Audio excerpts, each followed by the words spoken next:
në këtë edicion do të ndiqni. Një vajzë është goditur nga një vetur sot në Gjakov. E aksidentuara ka marrë trajtim fillimisht në spitalin e Gjakovës, e pastaj është dërguar për trajtim shtesë në qendrën klinike universitare të Kosovës.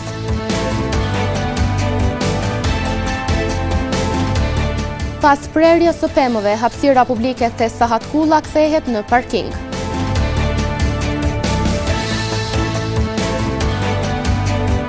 Ramadan Nishori shpalos publikisht rrëfimin e tij, si zëri i pari një të mbjetuarit të dhunës seksuale gjatë luftës në Kosovë. Përshëndetje, po fillojmë edicionin qendror të lajmeve këtu në televizionin Syri. Një vajzë është goditur nga një vetur pas ditën e sotme në Gjakov. E lënduara fillimisht është dërguar në emergjencën e spitalit, e pastaj për trajtim të mëtutjeshëm është dërguar në qendrën klinike universitare në Kosovë. Një vajzë është goditur nga vetura në rrugën Abdullah Babalia në Gjakov. Pas lëndimeve, vajza është dërguar menjëherë në emergjencën e spitalit Isa Grezda, ku i është dhënë ndihmë mjekësore. Sipas Gjok Komanit, specialisti i emergjencës, e lënduara është dërguar për trajtim të mëtutjeshëm në qendrën klinike universitare të Kosovës dhe është jashtë rrezikut për jetën. Lëndime kanë qenë të pjesës të regionit të fytyrës, pjesa hundës e pjesa dhëmbëve, dhe jemi detyruar me transferu për Prishtinë është jashtë rrezikut për jetë, sepse nuk kemi specialitet të profilizuar për maksilofaciale dhe është transferuar ne. Ndërsa njërsia rajonale e trafikut në Gjakov bëjnë të ditur se aksidenti ka ndodhur në momentin kur viktima ishte duke kaluar në vendkalimin përkëmbësor. E sipas njësisë rajonale në Gjakov, i dyshuar i cili mendohet që ka shkaktuar aksidentin me urdhër të prokurorit të shtetit është dërguar në mbajtje për 48 orë. Policia e Kosovës apelon te ngasësit e komunikacionit rrugor që të respektojnë rregullat në komunikacion e në veçanti në afërsi të vendkalimeve përkëmbësor. Disa ditë më parë, mediumi ynë ka raportuar për prerjen e një peme në një hapësirë publike. Sot ndërkaq në këtë hapësirë u pan të jenë parkuar disa vetura, duke shndërruar në parking privat pronën publike. Kjo hapësirë publike të Sahat Kulla është ndërruar në parking të veturave. Televizioni Syri para 4 ditë kishte raportuar përmes një video ku shihet një grua moshës madhore duke prerë një pemë. E sot, vendi ku ishte pema u bë vend për parkim të veturave. Është vend për gjelbrim dhe dikur kishte edhe pemë, edhe bari, por tashmë nuk janë asnjërat. Pemet i kanë shkullur dhe i kanë prerë nga vendi, po ashtu janë larguar edhe pengesat e hekurit sepse vendin e gjelbrimit e kanë zënë veturat e cilat parkohen çdo ditë te Sahat Kulla. Mediumi ynë disa herë kishte raportuar për prerjen e pemëve në komunën e Gjakovës dhe në hapësira të ndryshme publike në qytet. Ne për këtë rast kemi pyetur edhe policinë e Gjakovës nëse ka pasur ndonjë person të ndaluar për dënim të shkaktuar në hapësirat publike, por deri me transmetimin e kronikës nuk kemi arritur të sigurojmë ndonjë përgjigje zyrtare.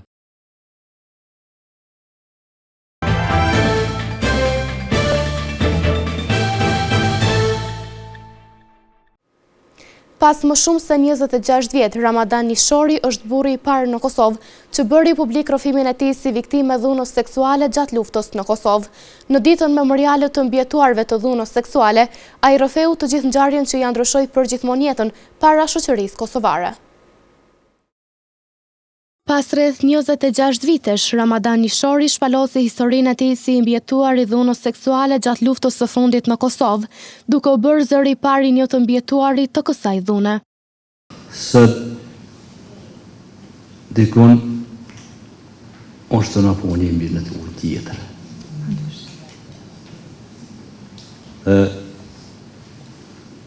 E di me çfarë sfidësh është të kaluaj. Dhe unë i thamë ati që ka shpresë dhe mos më të rëzu kur. Dhe i thamë ati nëse turpi nuk është i june. Turpi është i atyne. Nishori në rrëfimin e tij ka treguar rastin e dhunimit të tij nga policët serb. Mas pak kohë fillon me na i bon testin e dhurza parafinës. Dhe diku ofër mes notës, mërë dhe animu. Jam vi ja kam bon testin e dorë dhe parafinës, dhe ta shë duke me prit në koridor, janë ku ato dhumat, cilët në marshin pyqe, atë në ku politë civil.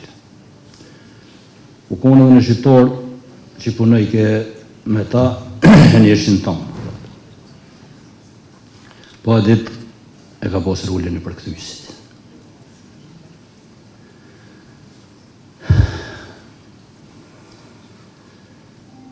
Duke prit në koridor ato, ka u anëshën policia në asetëshën. Dhe kanë orë dy policë në uniforma, kanë po për kreve, kanë rejzhag, dhe kanë shtinë me një banjo ato, dhe ato ndodhe ma e keqja. Ma e keqja që mund të ndodhe në njerët. Se ato kur në kësha menu që më ndodhe mua. Dhe një unë më dhënaj. Dhe duke u përgatiti dytë përdhëm, nga britmat e mija, a i shqiptori që u ku ato, i karo derës, u imrana dhe më kanë zerë pjatujt. Medica Kosova është njëra nga 4 organizatat e cila merret me trajtimin e personave të dhunuar gjatë luftës së fundit në Kosovë. Veprore Shehu, drejtoresh ekzekutive në këtë organizat, tha se procesi rehabilitues është i ngadalshëm dhe se tek ne fatkeqësisht dhuna seksuale perceptohet si dhunë e turpit. Duhet ta kemi qartë se trauma apo stresi post-traumatik që shfaqet zakonisht në këto raste dhe që shfaqet madje pas një periudhe gjatë kohore, do thot pasi të kalohet një fazë akute e traumës, ajo do thot ka pasoja afatgjata. Dhe këto pasoja afatgjata në aspektin emocional, kryesisht në gjithë diametrat e shëndetit mendor, ka ndikim mjaft të fuqishëm. Duke filluar edhe prej humbjes së besimit. Humbjes vetë besimit gjithsesi, po dhe humbjes besimit ndaj të tjerëve, duke përfshirë edhe antarët e familjes. Dhe për të kriju, për të ndërtu një urë të besimit me komunitetin, me familjarët, me vetë-vetën mbi të gjitha, sepse këto gra fajsojnë veten edhe një farë forme mendojnë se vërtet e meritojnë të stigmatizohen për faktin që dhuna seksuale perceptohet si një dhunë e turpit tek ne. 14 prilli shënon ditën memoriale e të mbjetuarve të dhunës seksuale, ku përmes kësaj dite përkujtohen vuajtjet dhe traumat e ndryshme që kanë kaluar burrat dhe gratë gjatë luftës në Kosovë. Ngasja e automjetit në kohë me shi kërkon kujdes dhe respektim maksimal të shenjave të komunikacionit. Kapiten Albin Sahatçia apelon të ngasësit në komunikacionin rrugor që të kenë shumë kujdes në kohë me shi, pasi që shiu mund të dëmtojë dukshmërinë apo edhe të humbet kontrolli i automjetit. Policia e Kosovës ka bërë apel ngasësve në komunikacionin rrugor që gjatë kohës me shi të kenë kujdes në qarkullim. Përmes një postimi në rrjetin social Facebook, apelohet të ngasësit që të drejtojnë veturat me drita të ndezura kur është shi. Komandanti i trafikut rajonal Albin Sahatçia tha se kur ka ndryshim të kushteve klimatike, shoferët duhet të kufizojnë shpejtësinë. Dihet se në momenti ku ka ndryshime klimatike, atëherë duhet të respektohen kushtet e rrugës, pa marrë parasysh sa është kufizimi i shpejtësisë, po ashtu është një rrezik i mundshëm, i madh që në momentin kur ka rreshje, atëherë formohet edhe balta në asfalt dhe në momentin kur ka rrezikshmëri gjatë frenimit, atëherë rruga e frenimit është më e gjatë, krahasuar me nëse është asfalti i terë, andaj të gjithë drejtuesit e mjetit duhet të jenë shumë vigjilent që të ndikojnë në preventimin e sigurisë rrugore dhe mos të kenë aksidente rrugore. Kapiteni Sahatçia tha se ngasësit duhet të kenë kujdes edhe në përdorimin e telefonit gjatë drejtimit të makinave. Ne konsiderojmë si kundërvajtje të rëndë përdorimin e telefonit, shpejtësinë te kalimet e ndryshme dhe disa kundërvajtje që shkaktojnë aksidente me pasoja të rënda. Sa i përket sigurisë në komunikacion, kapiten Sahatçia tha se ka rënë numri aksidenteve në krahasim me vitin e kaluar në rajonin e Gjakovës. Në vitin 2025, mund të them që deri me tani kemi arrit objektivat si drejtori rajonale, si trafik rajonal, duke marrë parasysh numrin e aksidenteve, kemi rënë rreth 28% të aksidenteve më pak krahasuar me vitin e kaluar. Do më thonë ka rënje të aksidenteve në aksidentet me lëndime trupore, ka rënje të aksidenteve edhe me dëme materiale, dhe ne do të vazhdojmë përmes aktiviteteve tona, përmes planeve operative që të ndikojmë që të kemi sa më pak aksidente dhe mos të kemi viktima në rrugë. Për sigurinë e të gjithëve në komunikacionin rrugor, zyrtarët policorë thonë se duhet të respektohen të gjitha rregullat në komunikacion. Vendimi për rritjen e çmimit të energjisë elektrike po konsiderohet i papranuar nga qytetarët. Ata thonë se ZRE duhet të heqë dorë nga ky vendim, kjo pasi statusi ekonomik i qytetarëve nga dita në ditë po vështirësohet. Rritja e çmimit të energjisë elektrike prej 16% ka ngjallur pakënaqësi të madhe të qytetarët, të cilët po përballen me vështirësi gjithnjë më të mëdha ekonomike. Shumë prej tyre thonë se kjo rritje është e padrejtë dhe e papërballueshme, sidomos për familjet me të ardhurat të ulta, pensionistët dhe jo vetëm. Patjetër që duhet më tërheqë, se mbas të ardhunave që kemi, janë shumë të vogla të ardhunat. Kjo tarifa e rrymës është shumë e lartë për ne. Po duhet gjithë konsumatorët të jenë të ndërgjetshëm, edhe që ta bojnë pagesën me rregull, por edhe që të jetë kjo tarifë më ulët, se nuk mundet qytetarët mi përballu me këto të ardhunat. Të ardhunat kërkon, na presin tash edhe artikuj tjerë që shtrajtohen me këtë ngritjen e tarifeve. Madje ka dhe nga ata që mendojnë se protesta duhet të vazhdojnë për të shprehur pakënaqësinë me rritjen e çmimeve. Rryma shtrenjtë shumë tepër. Hiç nuk mundesh me ja dalë, po qysh. A mendon që duhet me vazhdu me bë protesta? Po, me vazhdu me bë protesta. Për ditë bile. Për çmimin e lartë të energjisë elektrike foli dhe një qytetar që jeton në Zvicër, i cili bëri dallimin mes vendit ku jeton dhe Kosovës. Atje për një vjet i paguaj 130 franca ma shumë hiç. Krejt vitin. Këtu 130 franca e ki 130 euro ki për i muj. Kjo s'ka ndodhë kërkun në botë, veçtë një. A mendon që duhet me vazhdu alo me bë protestë? Po, inshallah, tek te i talëshojnë nivel rrymin. Jena shku dam, popull ma i varfnin krejt botë. Njerëzit janë ikë për jashtë, s'kanë shka me hongër me pi, këto janë për gjëna. Kujtojmë se organizata Asnjë Cent më shumë ka paralajmëruar se do të padisë ZRE-n për vendimin e marrë, duke shtuar këtu faktin se sërish do të ketë protestë për të kundërshtuar çmimin e rrymës. Mbetemi të rritja e çmimeve dhe sjellim një tjetër kronike, cila na tregon se në tregun e madh në qytet, sot pothuajse të gjithë artikujt u ekspozuan me rritje. Këtë e konfirmojnë tregtarët, por edhe vetë blerësit. Artikuj të shumë të panë të ekspozuar edhe sot në tregun e madh në qytet, po për dallim nga java shkuar, shumë nga këta artikuj sot kanë pësuar ngritje të çmimit. Shaban Zeqira, i shitës i Mistrit, tha se çmimet kanë pësuar rritje. Kjo pagun pak, çmimi është i shtrenjtë për bukë. Këta bluhet edhe shesim edhe në për tregj edhe në për markete. Këta i briti nuk ka bo, vitin e kaluar më konë thatë si e modhe. Kështu që ka munges, çmimet janë rritë, si tana çmimet. Sa është thesi për shembull? Thesi 50 kg që është vendori është 18 euro. Këta që po vinë për ka vjen nuk e di, po në Kosovë hinë shitet 15 euro, 50 kg shi. E kur jemi tek interesimi i vlerësve, Zeqira i bëri të ditur se prodhimin e huaj nuk e marrin, por shpesh çmimi mund të jetë indikator për të marrë prodhimin e huaj. Prodhimin e huaj që to nuk e marrin fort, nuk lakmojnë me marr.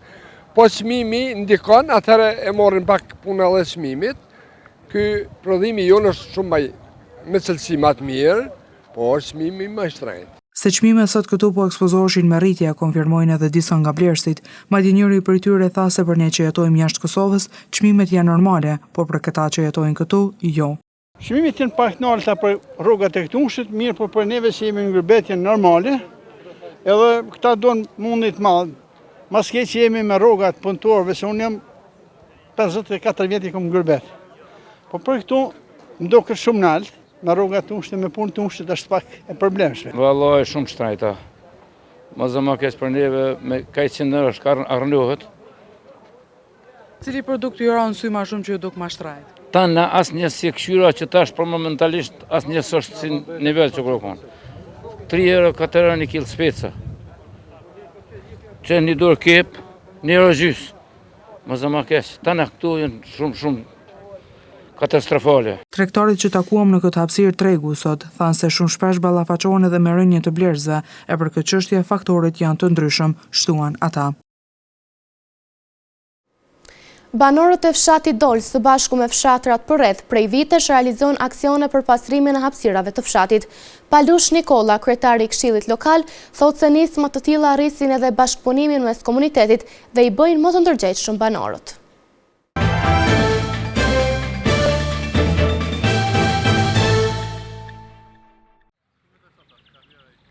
Si një nismë e komunitetit, banorët e fshatit Dol të mbështetur nga banorët të fshatrave Pjetërshan, Kustar, Raq dhe Muglic, prej vitësh në mënyrë të organizuar pastrojnë hapësirat të fshatit.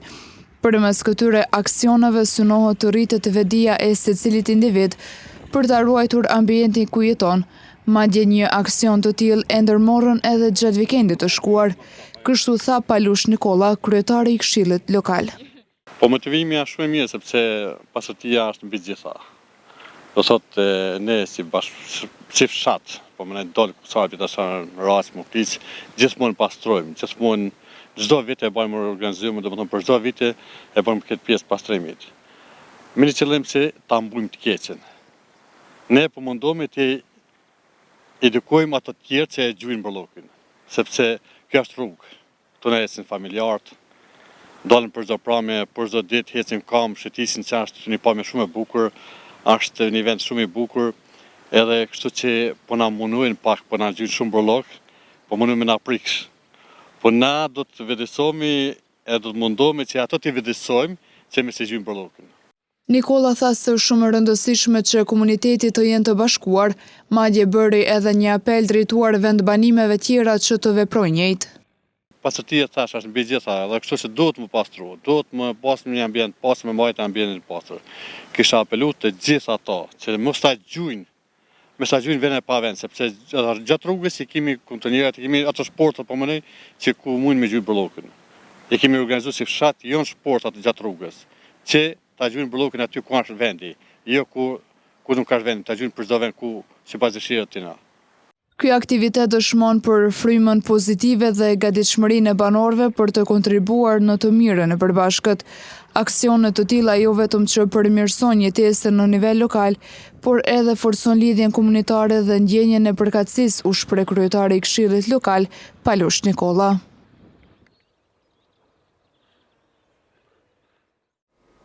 Nxënësit e arsimit parauniversitar sot janë kthyer mësimit të rregullt pas pushimit një javor.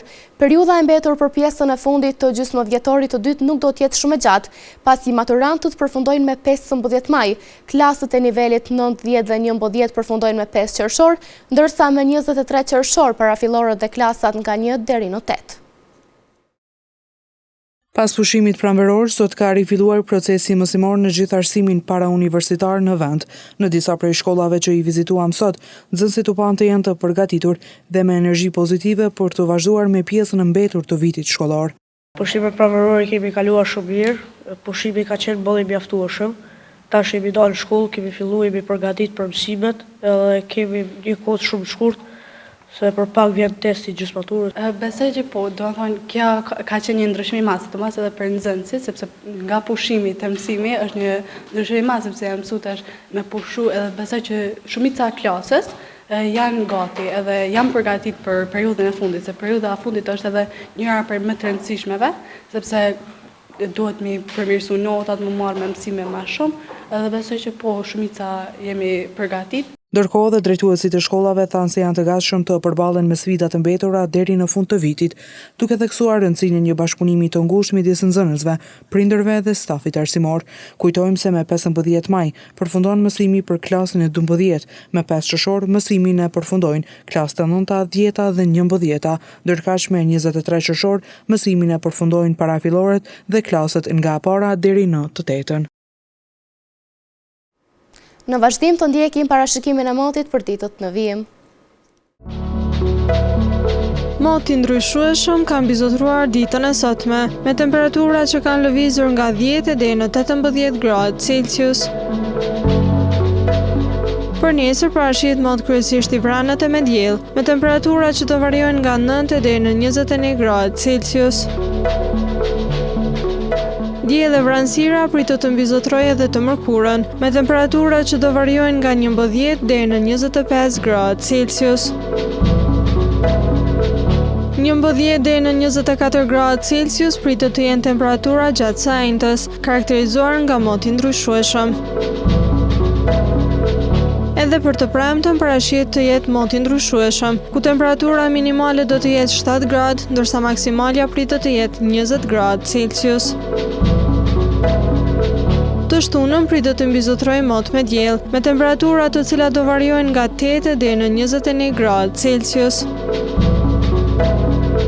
9 deri në 23 gradë Celsius do të jenë temperatura gjatë ditës së diel, ditë kjo që do të karakterizohet nga moti vranët e me diell.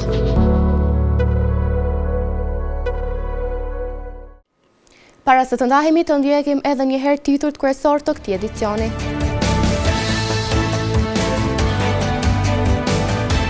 Një vajzë është goditur nga një vetur sot në Gjakov. E aksidentuara ka marrë trajtim fillimisht në spitalin e Gjakovës, e pastaj është dërguar për trajtim shtesë në qendrën klinike universitare të Kosovës.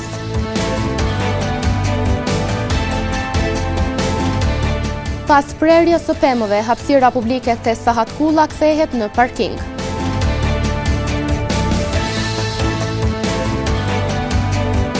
Ramadan Nishori shpalos publikisht rrëfimin e tij, si zëri i pari një të mbjetuarit të dhunës seksuale gjatë luftës në Kosovë. Këtu merr fund ky edicion qendror i lajmeve. Ju mund të vazhdoni të na ndiqni në televizionin Syri, si dhe në rrjetet tona sociale. Mirupafshim.